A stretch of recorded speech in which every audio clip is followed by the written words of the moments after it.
Assalamualaikum warahmatullahi wabarakatuh.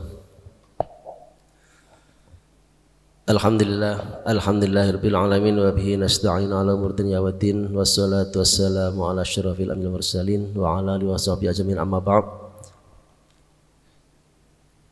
Qala Allah ta'ala fi kitabil karim a'udzu billahi minasyaitonir rajim. Bismillahirrahmanirrahim. Tabarakalladzi biyadihil mulku wa huwa ala kulli syai'in qadir alladzi khalaqal mauta wal hayata liyabluwakum ayyukum ahsanu amala wa huwal azizul ghafur. Kepada para alim ulama, para kiai, para asatid, ustadz, ustadzah, para sesepuh bini sepuh, jamaah Masjidul Falah yang dirahmati Allah. Alhamdulillah pada sore hari ini kita bersama-sama selayaknya untuk membacakan puji syukur kepada Allah Subhanahu wa taala, sehingga pada sore hari ini kita masih diberi kesempatan Allah Subhanahu wa taala untuk menunaikan ibadah puasa di bulan Ramadan tahun ini. Dan pada sore hari ini pula kita bisa bersama-sama ngaji bareng di Masjid Nurul Falah agar sedikit demi sedikit tambah ilmu. Salawat dan salam tak lupa kita haturkan pada junjungan kita Nabi Muhammad SAW beserta keluarga dan sahabatnya, kita umatnya yang senantiasa mengharapkan syafaatnya baik di dunia ini, lebih-lebih nanti di yaumil akhir. Hadirin rahimakumullah, sebelum kita memulai kajian pada sore hari ini, yaitu kami ingin melanjutkan kembali tentang kemarin risalah khutbah, yang selanjutnya nanti kita ingin melanjutkan tentang sunnah-sunnah yang berkaitan dengan khutbah.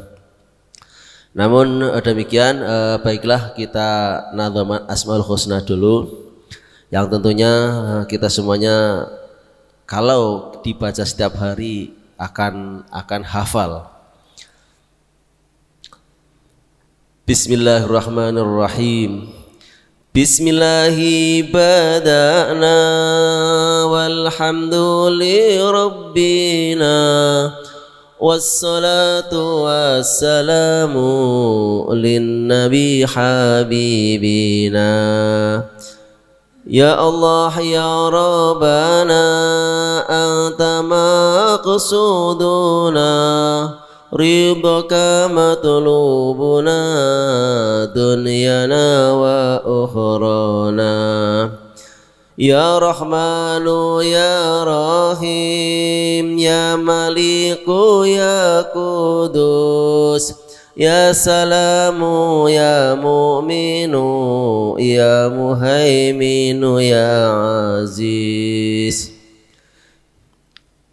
Ya Jabbaru Mutakabbir ya Khaliqu ya Bari'u ya Musawwiru ya Muhaimin ya Muhaiminu ya Jabbaru Mutakabbir ya Khaliqu ya Bari'u ya Musawwiru ya Ghaffaru ya Qahharu ya Wahhab ya Razzaqu ya Fattah ya Alimu ya Qabidu ya Basitu ya Khafidu ya Rafi'u ya Mu'is ya Mudillu ya Sami' ya Basiru ya Hakam ya Adlu ya Latifu ya Khabiru ya Halim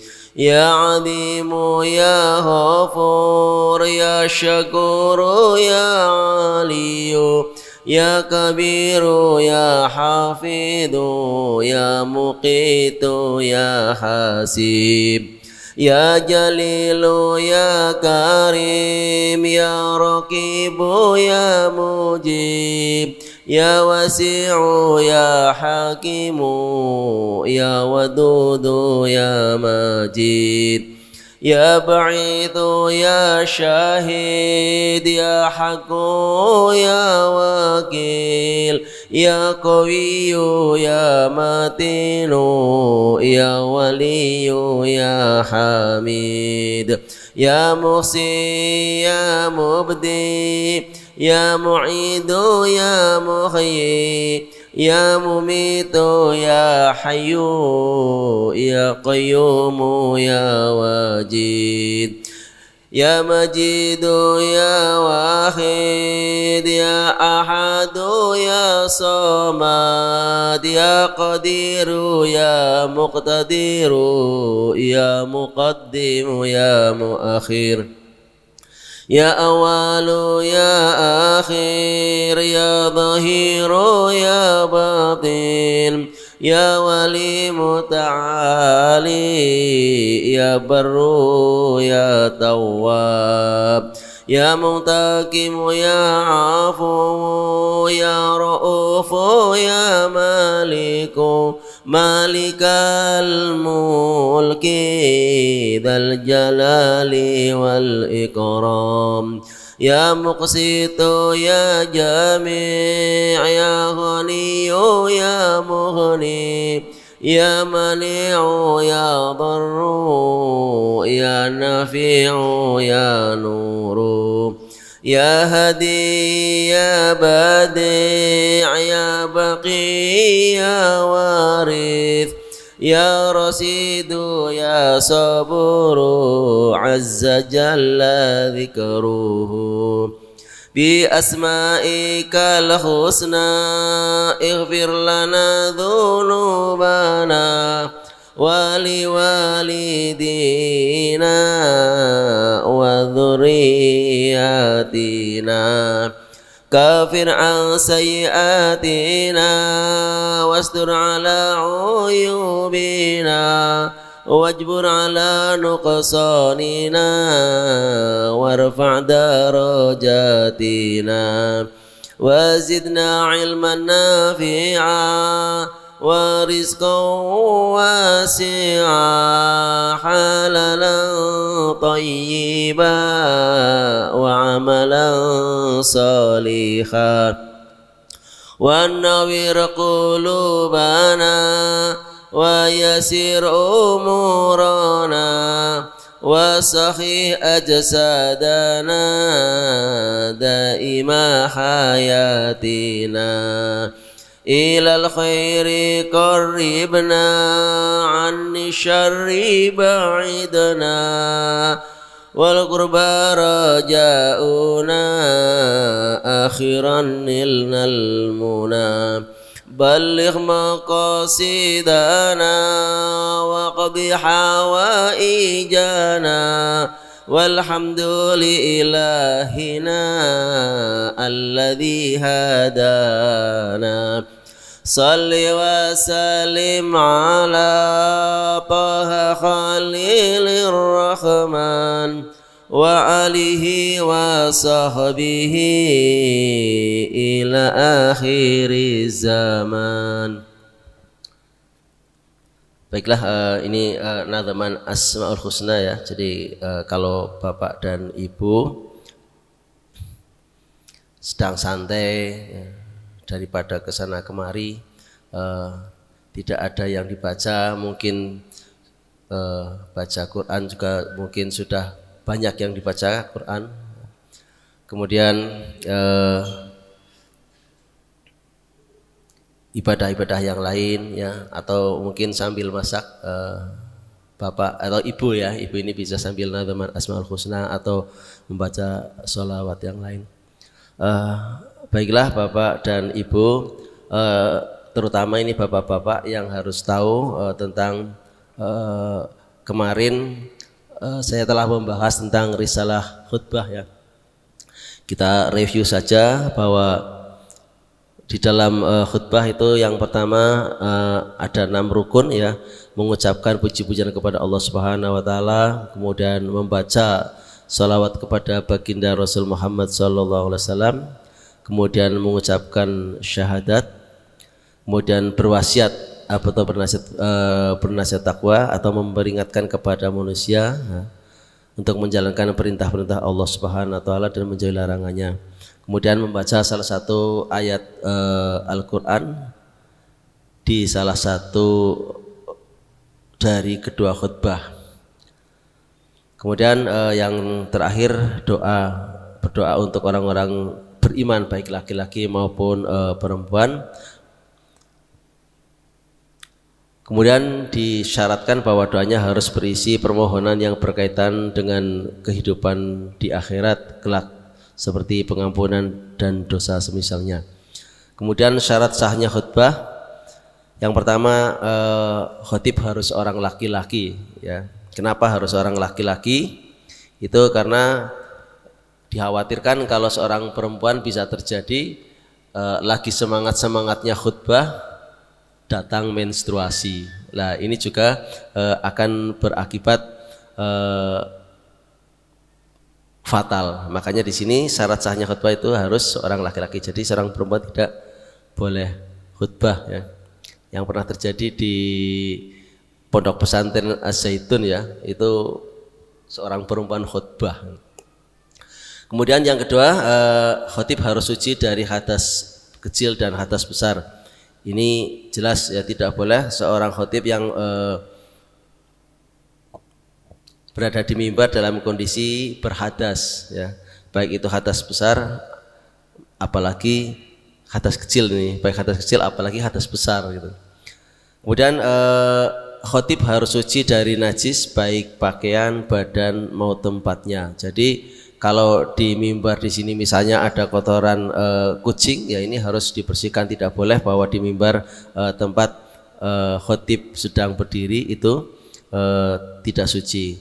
Kemudian tadi pakaiannya, badannya ya. Jadi maka seorang khatib kalau misalnya mau berkhutbah maka pakaian dan badannya harus suci. Kemudian lagi yang penting bahwa khatib harus menutup auratnya ya. Apabila auratnya terbuka kemudian tidak menutup segera atau menutup kembali segera, maka khutbahnya menjadi batal dan wajib untuk mengulanginya ya. Jadi misalnya khatib lagi enak-enaknya khatib sarungnya melorot misalnya gitu. Nah, kalau ini walaupun misalnya di mimbar ini Bapak saudara semuanya tidak mengetahui bahwa sarungnya khatib itu lepas, itu diam saja. Nah ini maka mengakibatkan menjadi batal walaupun tidak terlihat ya. Kemudian khatib harus berdiri apabila mampu ya. Jika tidak mampu maka ia bisa melakukannya dengan cara duduk ya. Kalau memang tidak ada, misalnya khatibnya sudah tua, ini pernah terjadi di Desa Pesayangan, Dukuh Blandongan, ini tiba-tiba khatibnya duduk gitu ya, dalam posisi baru khutbah baru sekitar 5 menit, kemudian karena mungkin tadinya tidak sarapan atau mungkin dalam kondisi berpuasa saat itu tiba-tiba duduk ya, padahal belum saatnya duduk ya. Nah karena ada halangan satu tertentu maka boleh ya melakukannya dengan cara duduk. Atau mungkin dari awal khutbah ketika misalnya khatibnya sudah tua, memang tidak ada orang yang bisa khutbah lagi, maka ya diperbolehkan duduk. Kemudian duduk di antara dua khutbah seukuran melebihi tumakninah sholat ya. Jadi duduk di antara dua khutbah seukuran melebihi tumakninah sholat. Jadi tumakninah sholat itu kan minimal membaca Subhana rabbiyal a'la wa bihamdi ya, 1 kali. Itu yang penting kita duduk Subhana rabbiyal a'la wa bihamdi 1 kali atas sudah dihitung tumakninah. Tapi alangkah baiknya kalau sampai 3 kali ya, sehingga tumakninahnya lebih sempurna. Nah maka di dalam duduk di antara dua khutbah ini paling utama adalah seukuran membaca surat Al-Ikhlas. Jadi khatib ketika membaca wa qur rabbi fir warham wa anta khairur rahimin, maka duduk membaca surat Al-Ikhlas. Itu ukuran daripada tumakninah di antara duduk di antara dua khutbah. Apabila khutbah dengan duduk, maka cara memisahkan dua khutbah adalah dengan diam sejenak ya. Jadi untuk memisahkannya waqur rabbi fir warham wa anta khairur rahimin, itu diam sejenak ya. Tadi ukurannya ukuran seperti tadi membaca surat Al-Ikhlas ya. Maka itu salah satu di antara duduk di antara cara melakukan duduk di antara dua khutbah bagi seorang khotib yang khutbahnya melakukan khutbahnya itu dengan cara duduk.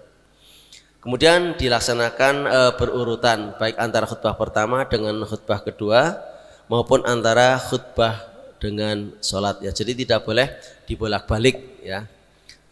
Kemudian yang kedelapan dengan cara suara keras sekiranya dapat didengarkan oleh minimal 40 orang yang hadir di majelis tersebut.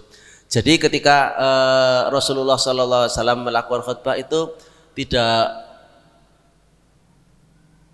lemah ya. Jadi Rasulullah SAW ketika khutbah itu dengan penuh semangat ya, dengan penuh semangat Rasulullah. Jadi tidak alhamdulillah. Jadi lebih kayak orang tidak punya daya itu tidak. Tapi khutbahnya Rasulullah itu begitu tegas dan keras. Alhamdulillah, alhamdulillahilladzi gitu ya, misalnya begitu. Jadi ketegasan dalam mengucapkan kata-kata Rasulullah SAW itu dengan suara tegas, suara keras. Suara keras di sini ukurannya seperti bisa didengar. Jadi kalau dalam ruangan ini mampu menampung 70 ya, karena ini satu softnya kalau lengkap itu 16 mestinya ya. Jadi kalau soft depan ini bisa 16. Ngapunten ini bapak-bapak, kok kalau soft depan masih kosong, ini saya ingatkan sesegera mungkin lah. Jadi tidak usah saya harus Pak Ade gitu ya, atau ayah segera melengkapi yang depan itu. Jadi tolong yang sudah hadir di sini secepatnya ketika sudah iqomah itu yang pertama, terutama soft depan itu dilengkapi dulu, sehingga harapannya tidak ada soft sampai ada celah ya, terutama di soft depan. Nah, soft depan di sini yang sering kalau saya salam kemudian menengok ke belakang, saya hitung 15 itu sebenarnya kurang rapat Bapak ya. Jadi 16 harusnya. Nah, soft belakangnya kalau depan 16 berarti soft belakangnya itu harusnya 17.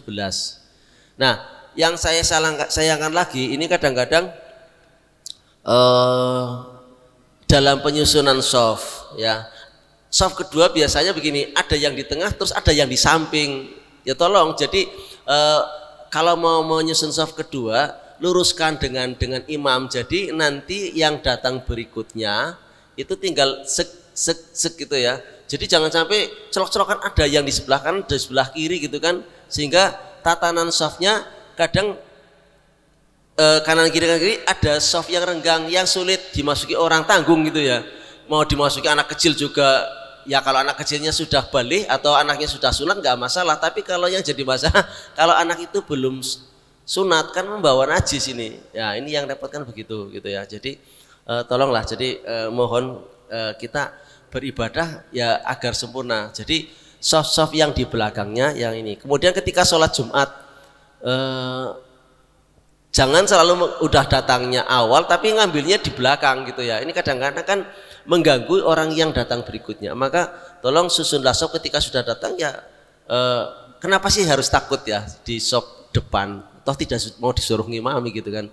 Ya tolong soft depan itu dirapatkan dulu. Kemudian soft nomor 2-nya juga dirapatkan. Kalaupun misalnya mau mengasih jalan ya di tengah ya, barangkali khotibnya datangnya terlambat gitu ya. Itu sana kemudian satu orang saja, belakangnya satu lagi gitu ya. Karena dulu kiai saya kalau mau khutbah begini Bapak dan saudara semuanya, itu hadirnya lebih awal ya. Karena apa? Karena apa? Kasihan sama jamaah katanya. Karena apa? Kalau misalnya khotib sudah datang awal, datang di sini, katakanlah duduk di sini, maka sudah tutup gitu ya. Jadi untuk menghindari itu, maka harapannya agar semua yang hadir di sholat Jumat itu menjadi ahli Jumat. Sehingga dulu guru kami, Kiai kami Ustaz Hafid itu kalau datang awal tapi tidak masuk. Kebetulan di rumah sampingnya masjid itu ada tempat untuk duduk ya, buk namanya itu ya. Jadi ada teras, terus kanan kirinya teras itu ada buknya. Beliau selalu hadir itu jam 11 sudah hadir ya, tapi tidak masuk ya. Jadi duduk di buk itu, kemudian nanti kalau sudah adzan baru beliau masuk gitu. Nah kalau misalnya sudah adzan tidak ada orang yang masuk, beliau bilang bonggane dewek gitu ya, wis adzan ya, harusnya sebelum adzan seorang muslim yang ingin mengikuti sholat Jumat ya sebaiknya itu datang sebelum adzan dimulai, bukan ketika adzan baru kita datang ya. Nah itu salah satu di antara hal yang perlu kita ketahui. Nah kemudian kedua khutbah dimulai setelah masuk waktu zuhur. Jadi kalau sudah waktu zuhur ini baru bisa dimulai khutbah. Makanya adzan Jumat itu kan kalau sudah masuk waktu zuhur, harapannya khotib itu sudah benar-benar artinya adanya panggilan adzan di waktu zuhur ini atau waktu sholat Jumat ini jatuh pada zuhur, sehingga sudah waktu zuhurnya ketika khotib berada di mimbar itu sudah benar-benar masuk waktu zuhurnya ya. Makanya saya ulang lagi bahwa adzan sholat Jumat itu begitu masuk waktu zuhur itu adzan Jumat. Kemudian ada sholat ba'diyah ya, kemudian imam masuk ke mimbar. Nah jadi ada adzan kedua itu, ada yang adzannya hanya satu, adanya hanya dua ya. Ya kita pada umumnya di Indonesia menggunakan Imam Syafi'i adzannya 2 kali ya. Jadi ini untuk memperingatkan kembali adzan yang kedua bahwa sholat Jumat itu sudah benar-benar dimulai. Harapannya jangan sampai terlambat mendengarkan khutbahnya imam.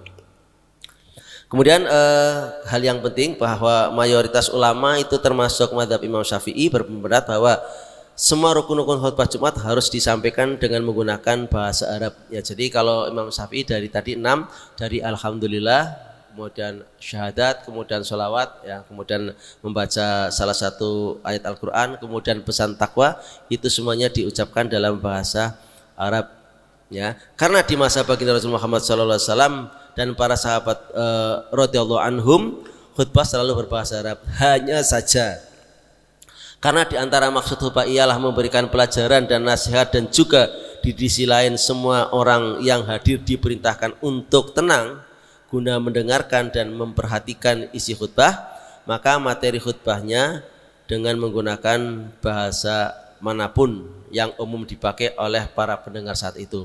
Jadi kalau bahasanya bahasa Jawa, bahasa Kromo, katakanlah orang Solo pakainya bahasa Kromo Inggil ya silahkan, tapi itu di dalam isi khutbahnya. Tapi kalau syarat khutbah yang 6 itu tetap harus menggunakan bahasa Arab ya. Namun kadang seorang khotib itu untuk mempertegas kalau walaupun sudah di dalam syarat khutbah sudah disampaikan ittaqullah haqqa tuqatihi wa la tamutunna illa wa antum muslimun, itu sebenarnya sudah masuk syarat. Artinya ketika khutbah tidak ada hadirin yang saya hormati, mari kita bersama-sama meningkatkan ketakwaan kita kepada Allah Subhanahu wa taala gitu. Itu tidak usah diulang lagi, tidak masalah, langsung pada intinya. Ya, jadi misalnya setelah membaca salah satu ayat Al-Qur'an, misalnya qala Allah taala fi kitabil karim a'udzubillahi minasyaitonir rajim bismillahirrahmanirrahim was-sama'i wat-thariq al-ayah sadaqal azim. Hadirin rahimakumullah, langsung pada materi itu sudah berarti isi khutbah, dan itu bisa menggunakan bahasa manapun yang dipahami oleh para jamaah pada sholat Jumat tersebut. Jadi mau pakai bahasa Jawa, pakai bahasa Sunda, pakai Kromo Inggil itu tidak masalah. Yang penting di sini ketika imam sudah berada di mimbar sedang khutbah, maka tidak boleh ya seorang jamaah ini mengucapkan kata apapun walaupun hanya satu huruf ki gitu ya. Maka ketika ada anak kecil yang sedang ribut ya tidak boleh diaru-arui gitu. Jangan ribut gitu. Ini berarti sudah membatalkan bapak dan saudara semuanya ketika mengikuti sholat Jumat gitu kan. Ya, jadi sia-sia nanti sholat Jumat, biarkan saja. Atau di sini, makanya di sini Allah berfirman wa idza quri'al qur'anu fastami'u wa ansitu la'alakum turhamun. Jadi surat Al-A'raf ya di sini, bahwa dan apabila dibacakan ayat Al-Qur'an maka dengarkanlah baik-baik dan perhatikan dengan tenang agar kamu mendapat rahmat. Nah, artinya ketika seorang khatib sedang menyampaikan materinya, itu yang jelas apa yang disampaikan adalah firman-firman Allah. Kemudian beberapa ahli tafsir mengatakan bahwa ayat ini diturunkan karena berkaitan dengan urusan khutbah. Jadi karena ini yang sering terjadi, ada khutbah malah ngobrol sendiri. Sedangkan kita mengucapkan satu huruf ki gitu saja itu tidak boleh ya pada saat imam sudah berada di mimbar. Nah, apabila khatib berkhutbah dengan menggunakan bahasa yang tidak dipahami oleh pendengar, sudah tentu maksud khutbah tersebut akan sia-sia belaka. Jadi kalau menggunakan bahasa Arab semua ya, walaupun boleh, tapi misalnya kan kadang-kadang ada khatib yang menggunakan bahasa Arab saja, kemudian singkatlah khutbahnya hanya sekitar 3 menit, ya boleh. Yang penting 6 syarat itu sudah disampaikan, kemudian materi yang disampaikan pakai bahasa Arab. Tapi kan sia-sia karena pendengarnya tidak mendapatkan sedikit ilmu ya, walaupun di dalam khutbah itu hanya menyampaikan satu kata atau satu materi yang bisa dimengerti. Nah, pendengar itu akan dipersalahkan pula karena tidak menjalankan perintah atau memperhatikan khutbah. Sedangkan perintah itu tidak dapat dijalankan karena mereka tidak mengerti. Jadi kalau misalnya khatib menggunakan bahasa Arab terus kemudian pendengar kan tidak audiens ya. Jadi yang mendengar khutbah apa itu pakainya bahasa Arab terus kan akhirnya ngomong sendiri. Nah, ini jangan disalahkan yang mengikuti sholat Jumat atau pendengar khutbah karena memang tidak tahu, jadi akhirnya ngobrol sendiri. Maka di sini para ulama mentafsirkannya bahwa ketika misalnya dengan menggunakan bahasa lain setelah 6 syarat itu atau 6 rukun dipenuhi tidak masalah. Kemudian memberikan pekerjaan kepada orang yang sudah jelas tidak dapat mengerjakan merupakan perbuatan yang tidak berfaedah. Hal itu tentu tidak layak timbul dari agama yang maha adil Allah Subhanahu wa taala. Maka Allah berfirman, "Wa ma arsalna mir rasulin illa bilisani qaumihi liyubayyina lahum." Nah, kami tidak mengutus seorang rasul pun ya melainkan dengan bahasa kaumnya supaya ia dapat memberi penjelasan dengan terang kepada mereka. Ya, Quran surat Ibrahim ayat 4 bahwa Rasulullah sallallahu alaihi wasallam diturunkan di Arab ya, maka Rasulullah menggunakannya bahasa Arab, bahasa yang dimengerti oleh kaumnya. Nah, sehingga ketika Islam sampai ke Indonesia maka ya penjelasannya harus menggunakan bahasa Indonesia. Islam sampai ke Jawa ya berarti penjelasannya harus menggunakan bahasa Jawa. Sehingga apa yang dijelaskan oleh ulama, apa yang dijelaskan oleh para khatib ya ini bisa dimengerti oleh audiens atau yang lainnya. Nah, dengan keterangan yang lebih singkat maka tidak mengapa bahkan dipandang lebih utama kalau khutbah-khutbah di negara kita itu di negara Indonesia, di samping rukun-rukun khutbah yang tetap harus disampaikan dengan bahasa Arab, materi khutbah hendaklah disampaikan dengan menggunakan bahasa Indonesia supaya materi khutbah itu bisa dipahami dan berfaedah kepada para pendengarnya, dan supaya tidak melanggar perintah Allah Subhanahu wa taala yaitu untuk memperhatikan khutbah dengan secara seksama. Ya, jadi kalau menggunakan bahasa Arab semua ya jadi malah orang akan terpancing untuk ngobrol karena tidak tahu apa yang disampaikan atau apa yang dibicarakan. Bapak dan saudara sekalian, berikutnya adalah sunah-sunah yang berkaitan dengan khutbah. Ya, ini seorang khatib juga harus tahu sunah-sunah apa saja yang harus dilakukan ketika berkhutbah. Yang pertama, khutbah hendaknya dilakukan di atas mimbar atau di tempat yang tinggi. Ya, yang pertama, kenapa harus di tempat yang tinggi? Ketika khatib itu atau khutbah sedang berbicara, kalau memang tidak menggunakan pengeras suara, maka suaranya kan akan lebih keras. Ya, artinya apa yang disampaikan akan lebih bisa terdengar karena memang posisinya lebih tinggi. Kemudian yang kedua, khutbah diucapkan dengan kalimat yang fasih, tegas, jelas, mudah dipahami, namun sederhana, ya, tidak terlalu panjang dan tidak terlalu pendek. ya. Jadi Rasulullah SAW sendiri pada saat hari Jumat beliau melakukan khutbah itu pendek ya, tapi juga tidak terlalu pendek ya, kurang lebih cukuplah untuk khutbah pertama itu kisaran maksimal 10 menit. Nah, nanti ditambah khutbah keduanya itu 2-3 menit. Jadi khutbah sebenarnya cukup dengan kisaran waktu itu. Namun Rasulullah SAW khutbahnya pendek, sholatnya yang panjang. Ya, jadi Rasulullah mencontohkan ketika beliau khutbah pendek, tapi ketika sholat panjang menggunakan surat Al-A'la, ya, Sabbih isma rabbikal a'la, dan Al-Ghasyiyah, itu hal ataka hadithul ghasyiyah, ya, biasa yang dipakai Rasulullah SAW itu. Makanya ketika saya mengimami saya menggunakan surat-surat yang panjang, ngapunten, itu sudah kami ukur panjangnya tidak melebihi dari ketika saya membaca hal ataka hadithul ghasyiyah, ya. Tujuan saya apa ketika kami mengimami dengan surat yang panjang? Yang pertama, jelas dengan banyaknya surat huruf yang dibaca, maka dalam surat itu pahalanya lebih besar. Yang kedua, sambil menunggu barangkali ada jamaah yang ketinggalan gitu, kasihan gitu kan, biasanya terkopoh-kopoh ya. Kadang-kadang kita gini Bapak dan Saudara, sudah wudhu mau berangkat kepingin pipis lagi, padahal Pak Aduan adzan sudah selesai. Kadang-kadang kan gangguan kita, apalagi yang sudah lansia gitu, itu kan kadang-kadang ya ceret gitu kan, nembe terus kepengin ngoyoh maning. Lah ini ya, ini untuk menghindari hal yang semacam itu, sehingga kasihan bagi para jamaah yang sudah benar-benar hatinya tertaut dengan masjid, ingin senantiasa sholat berjamaah, kadang terhalang dengan hadasnya, ya. Maka surat-surat panjang ini. Kemudian sunahnya lagi ketika membaca surat panjang itu di rakaat pertama. Nanti rakaat kedua itu lebih pendek daripada rakaat pertama. Nah, ini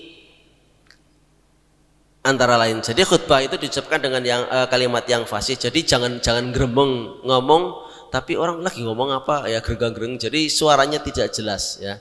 Maka kejelasan dalam mengucapkan kalimat ini memang diperlukan, karena apa? Jangan sampai pendengar itu salah paham ya. Jadi fasih, jelas, tegas, kemudian mudah dipahami. Nah, itu jadi sunah-sunah dalam khutbah ya. Karena apa? Ketika kita khutbah terlalu lama, maka efeknya kurang bagus. Kurang bagusnya yang pertama, orang jadi ngantuk gitu kan. Ngantuk akhirnya ya kalau ngantuknya duduknya dalam posisi seperti ini, silah kemudian ini, itu tidak batal. Tapi kalau yang kebetulan ya senderan, maka dia sudah batal. Maka pada saat mau sholat Jumat harus berwudu. Nah, kalau misalnya berwudu enggak nyandak gitu, katakanlah imamnya menggunakannya surat An-Nas atau Al-Alaq, ya sudah, berarti dia ketinggalan 1 rakaat, padahal dia harus misalnya ke belakang, harus berwudu kembali. Maka beberapa sunnah ini harus dilakukan ketika khutbah pendek, itu harapannya itu. Yang kedua, kenapa khutbah tidak panjang-panjang? Ya karena apalagi di lingkungan kota misalnya ya, yang banyak pegawai, di mana setelah sholat Jumat itu harus bekerja kembali ya. Di dunia pendidikan saja itu habis sholat Jumat kemudian harus ada pembelajaran lagi ya, yang 6 hari kerja, apalagi yang 5 hari kerja ya. Maka ini khutbah upayakan yang pendek ya, kemudian sholatnya yang agak panjang. Jadi kisarannya itulah, antara khutbah pertama dan khutbah kedua cukup gunakan waktu semaksimal mungkin, itu 12 menit cukup itu ya. Jadi untuk menyampaikan materi. Kalau para pemateri khotib itu punya materi misalnya yang kalau disampaikan bisa melebihi waktu setengah jam, itu bisa dibagi 4 atau 3 katakanlah. Misalnya 30 menit. Kalau disampaikan dalam satu khutbah, maka akan memakan waktu 60 menit misalnya, 30 menit itu kan terlalu lama. Maka bisa dibagi menjadi 3 ya. Jadi khutbah pertama, materi pertama, kedua, ketiga, itu cukup diambilkan 10 menit kemudian. Nah, harapannya itu. Jadi cukup mereview saja yang kemarin untuk mengingatkan, kemudian dilanjutkan pada materi yang kedua. Sehingga harapannya pelaksanaan sholat Jumat itu akan lebih terasa nyaman. Yang berikutnya, kalau misalnya khutbahnya pendek, orang belum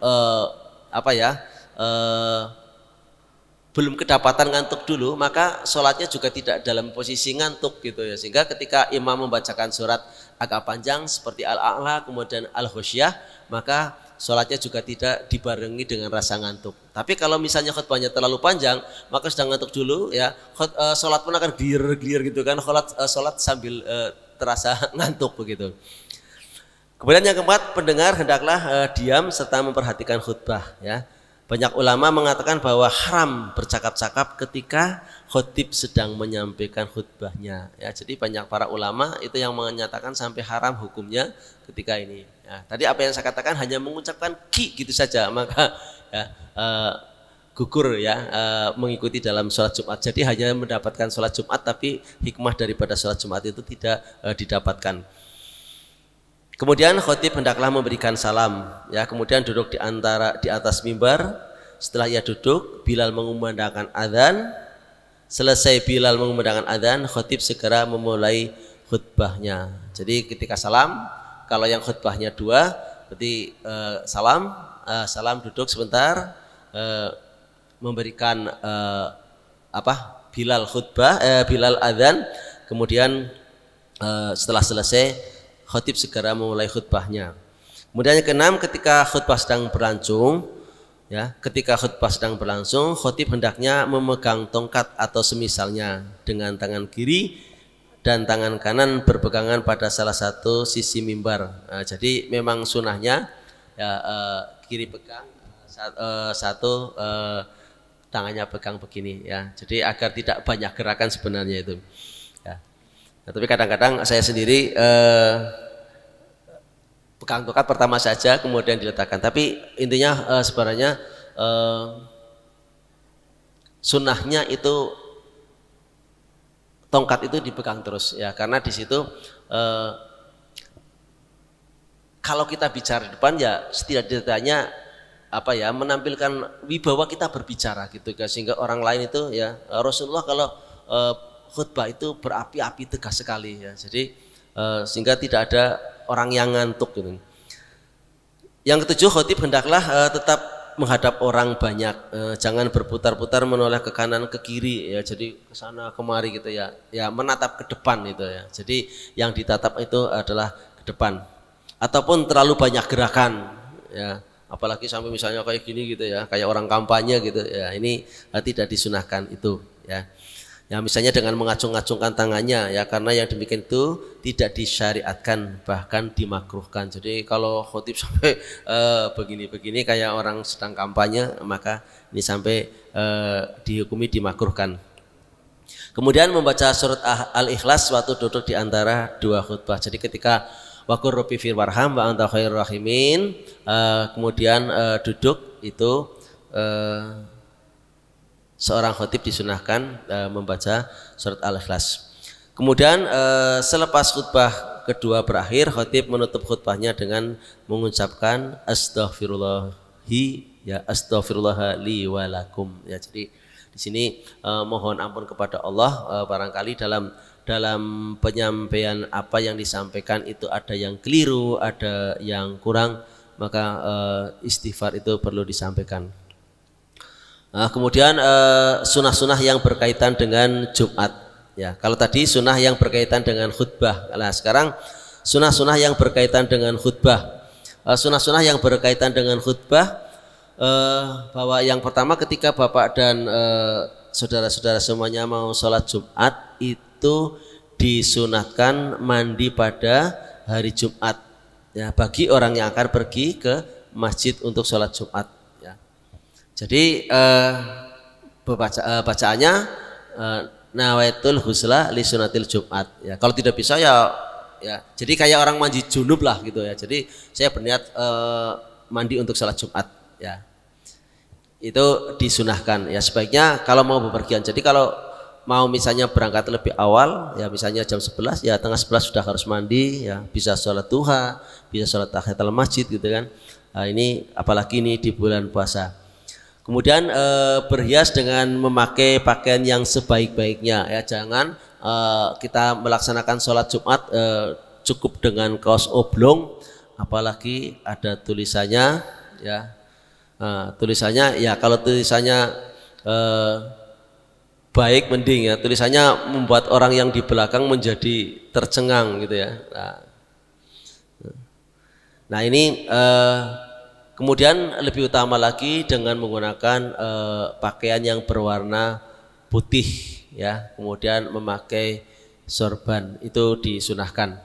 Namun demikian pernah dijelaskan bahwa ketika kita menggunakan sorban ngapunten jangan menggunakan warna hijau ya, karena kemarin dijelaskan oleh Ustaz Ridho bahwa ketika kita menggunakan sorban ya walaupun disunahkan menggunakan warna hijau ini dikhawatirkan ya, karena warna hijau adalah simbolnya ulama ya. Ya barangkali dikhawatirkan begini wis nganggo sorban jebule bareng ngimami ya maca suratnya orang benar misalnya gitu kan. Nah ini kan jebule mau disebut jebule bukan kiai gitu kan. Nah ini maka kemarin pernah dijelaskan begitu, saya masih ingat. Kemudian memakai wangian ya. Jadi di sini diriwayatkan oleh Ibnu Hibban dan Hakim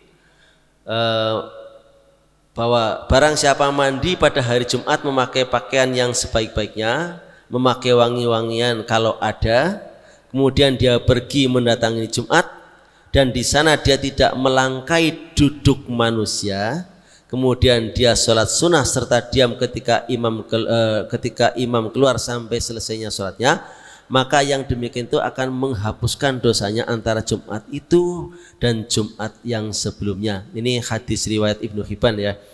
Jadi makanya itu yang datang duluan duduknya di depan sehingga orang yang kemudian tidak melangkai orang-orang yang sedang duduk gitu loh.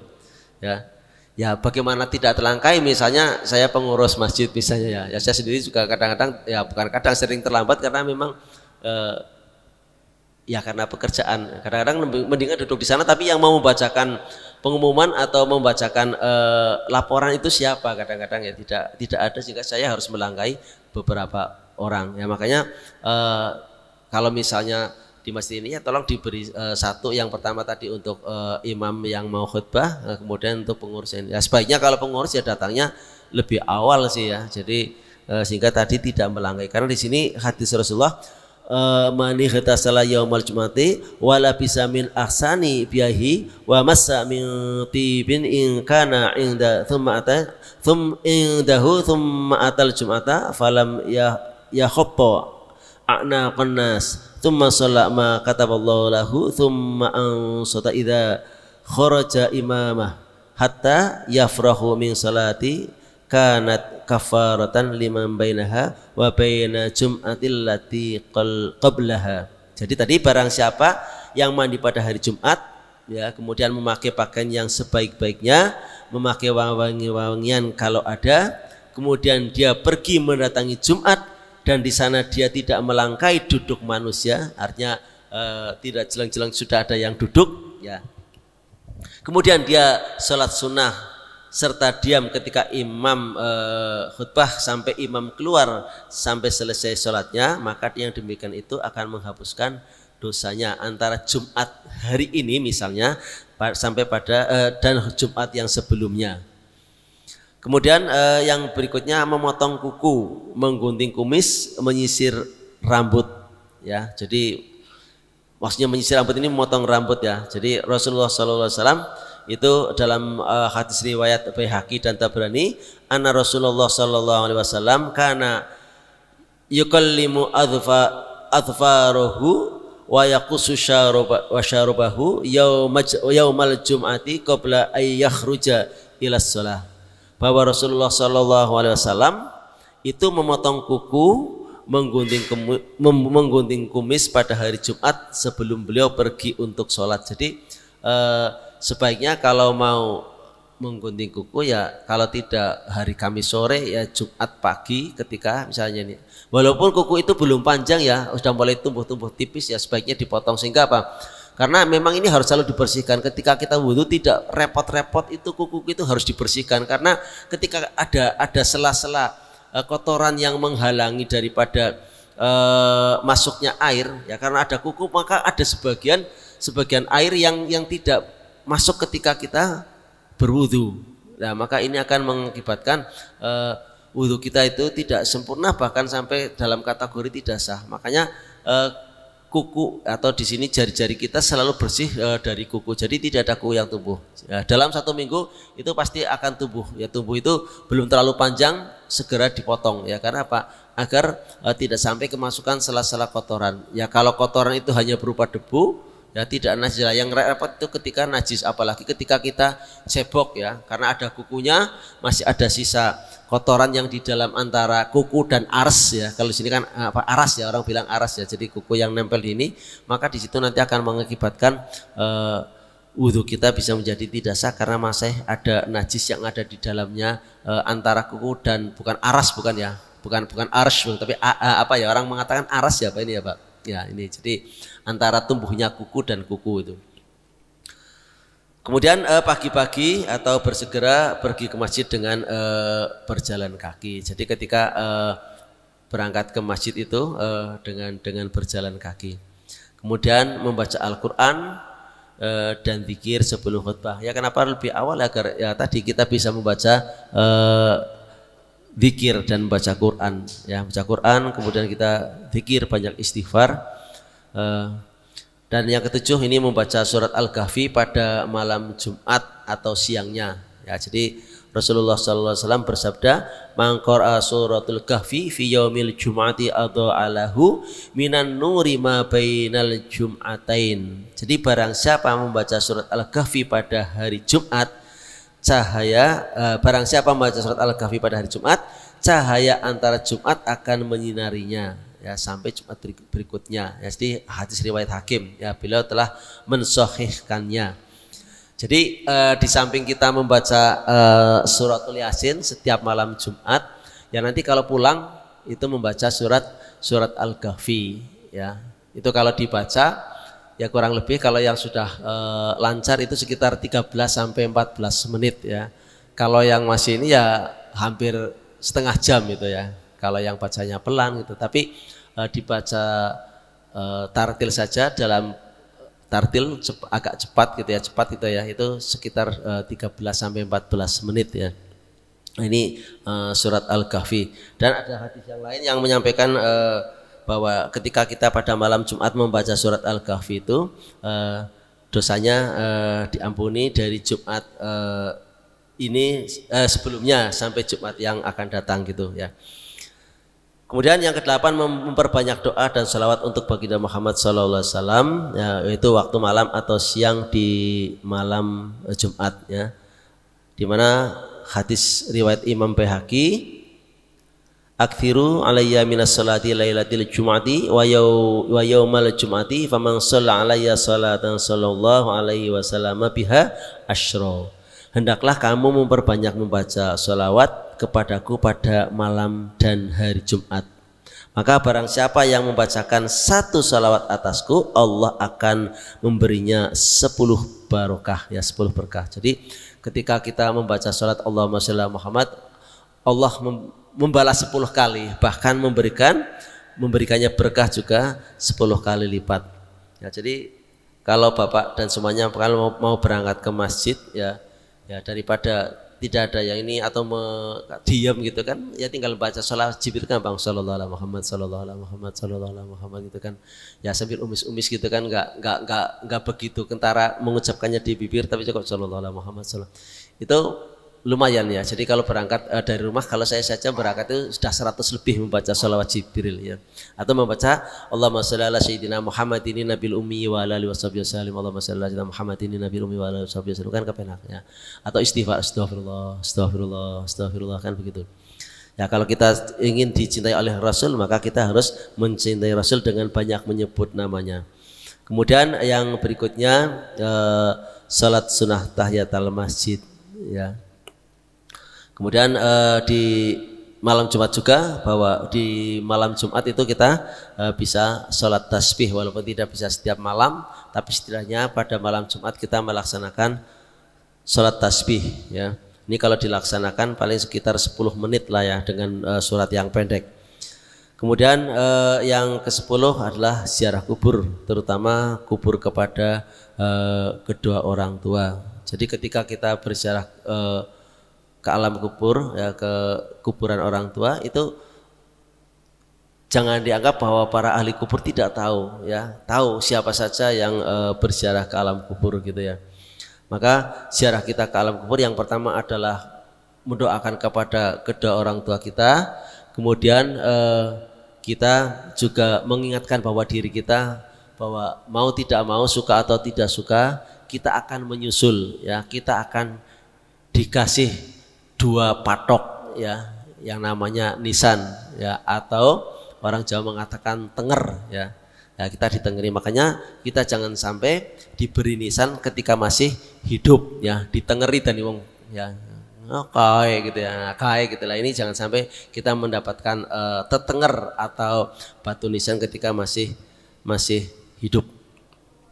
Nah, Bapak dan hadirin yang dirahmati Allah, ibu-ibu, bapak-bapak, pada sore hari ini demikian apa yang bisa kami sampaikan pada sore hari ini. Ini terutama bagi bapak-bapak yang harus tahu, bagi bapak-bapak anak-anak yang sudah baligh, yang sudah wajib untuk sholat Jumat, maka perlu mengetahui hal ini sehingga sholat Jumat kita akan bisa lebih sempurna kalau kita tahu tentang apa-apa yang ada di dalam sunnah-sunnah yang berkaitan dengan sholat Jumat. Ya, jadi yang pertama mandi menggunakan wangi-wangian, datang lebih awal gitu kan, banyak membaca sholawat, kemudian sholat tahiyatul masjid, ya, kemudian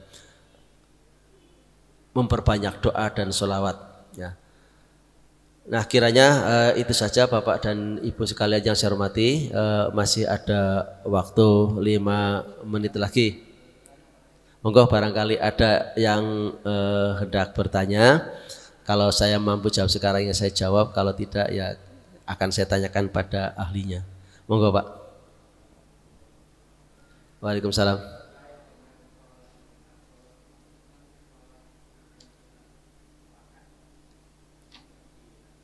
Hmm.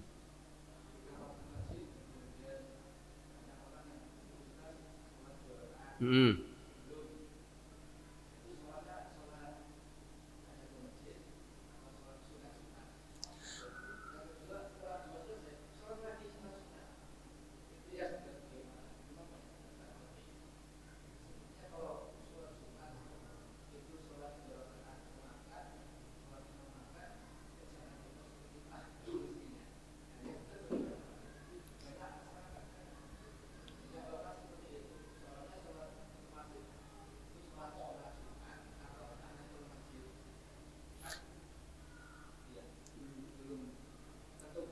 Ya.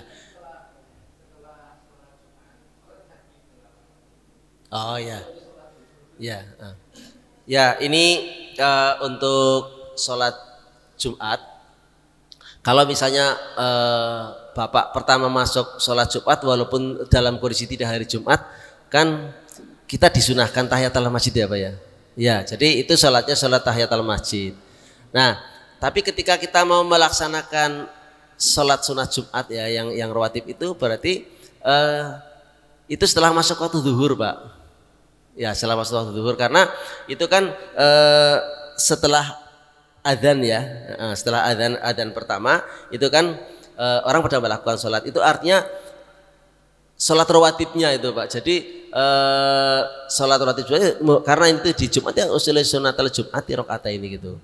Jadi sebagaimana kita melakukan kayak sholat duhur gitu Pak. Sholat duhur kan disunahkan melakukan sholat 4 rakaat ya Pak. Jadi sholat sunnah rawatib duhur itu 4 rakaat sebelumnya. Jadi qobliyah duhurnya itu 4 rakaat, ba'diyah duhurnya 2 rakaat gitu. Ya. Kalau asar berarti 2 rakaat. Kemudian maghrib, ba'da maghrib 2 rakaat. Ya. Kemudian ba'da isya 2 rakaat. Jadi di isya itu tidak ada sholat ya Pak ya, sunnah qobliyah ya. Jadi qobliyah Jum'ah dan ba'diyah Jumat itu ada gitu. Jadi setelah sholat Jumat panjenengan bisa melakukan ba'diyah Jumat lagi. Ya usul sunatul Jumati rakaat ini ba'diyah gitu. Jadi sholat sunnah ba'diyah Jumat gitu. Karena kita sholatnya sholat Jumat gitu. Maka ba'diyahnya ya ba'diyah Jumat gitu. Tapi kalau misalnya duhur ya qobliyah duhur 2 rakaat, salam 2 rakaat lagi salam. Disunahkan kan 4 duhur ya.